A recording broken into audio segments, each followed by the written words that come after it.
Yesterday, Samsung announced the S25 series, and of course with that the S25 Ultra. And believe it or not, today they posted a video that is like 6 minutes. That's the best thing that you can just go and watch right now and just forget about the impact event, because it was it was boring, guys. Boring, right? It wasn't that good. Anyway, just some very important information, guys, and please do watch this if you consider to buy the S25 Ultra, which anyway I'm gonna do because I want to review it and compare it to the S24 Ultra and the S23 Ultra. Today, some of you under the comments told me something that I fully agree with, and that's like if you're doing YouTube videos, then you might really change your devices as often as you can. If you're like me and you have to buy these devices, then you cannot really buy all of them.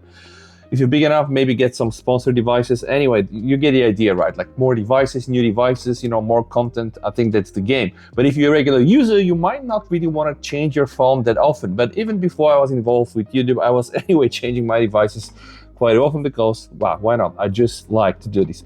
But if you do own an S22 Ultra or an S23 Ultra or an S24 Ultra and you consider upgrading to the S25 Ultra, just please listen, stop, and just think, guys, maybe you don't need it. So just S22, 3 and 4 Ultra, they all look the same. The main differences are on the internals.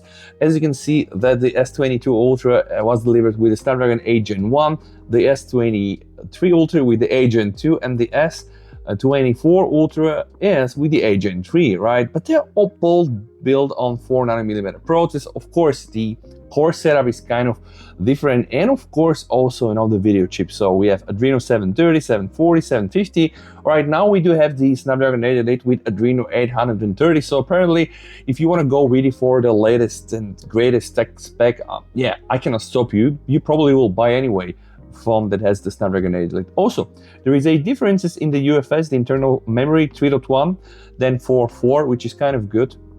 And believe it or not, guys, but the S22 Ultra had a 108 megapixel main shooter, and then boom, 200 megapixel the S23 Ultra, 200 megapixel the S24 Ultra, and yeah, we pretty much get the same sensor, maybe just with a bit of an update, but it's still the same sensor. But pay attention, because there are some downgrades as well.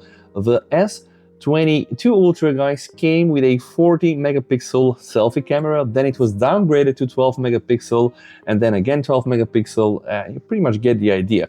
And now let's try to scroll down a bit. I wanted to share something that is kind of interesting. The S22 Ultra came with 5000 mAh, the S23 Ultra with the same, and then the S24 Ultra with the same, and then the S25 Ultra with the same 5000 mAh. It's a lithium-ion battery, guys. And a lot of the Chinese phones out there are already experimenting with, silicon carbide batteries, which is kind of the future for Chinese phones. But yeah, it's not a reality for Samsung phones. But the main point is, if you do own the S22 and S23 or 4 Ultra, and you're okay with the design that is, for me, like iconic Note design, and you don't have anything against these phones really cutting your hand, you're good to just stay with those phones. You don't need the S25 Ultra. And to just very quickly prove this to you, if you click here on GSM Arena, guys, you can see some photo samples with the scaling and without a scaling. And yeah, this is the S22, S23, S24.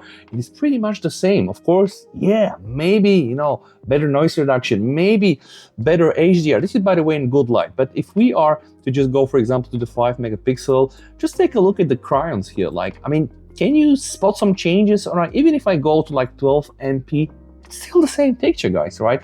This is with good lighting. Let's just check what happens with the low lights. All right, low light, yeah, technically, of course, S24 Ultra, probably better processing, whatnot. But at the end of the day, if we go to the unscaled picture, it's technically the same picture, same photo. So do we really need to upgrade to the S25 Ultra? I don't really think so, guys, provided that you are happy with your current phone performance. So if you do have an S21 Ultra, I do believe this is a whole different story, because the S21 Ultra, I really love that design, by the way, cases were the best. But if you do own the S21 Ultra, you might consider upgrading to, let's say, the S24 or probably even the S25 Ultra, right? Thing is, if you do have the S21 Ultra, it's probably not a good idea to buy the S22. But if you go with the S23 Ultra, guys, it starts from €720, guys. all right?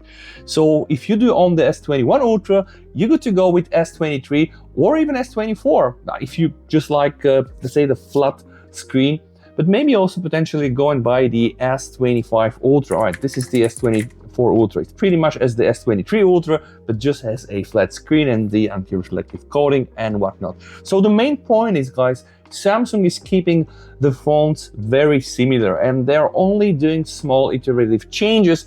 And I'm saying this is not bad, provided the fact that what we had as a main package worked perfectly. And when I say this, I only mean a few things.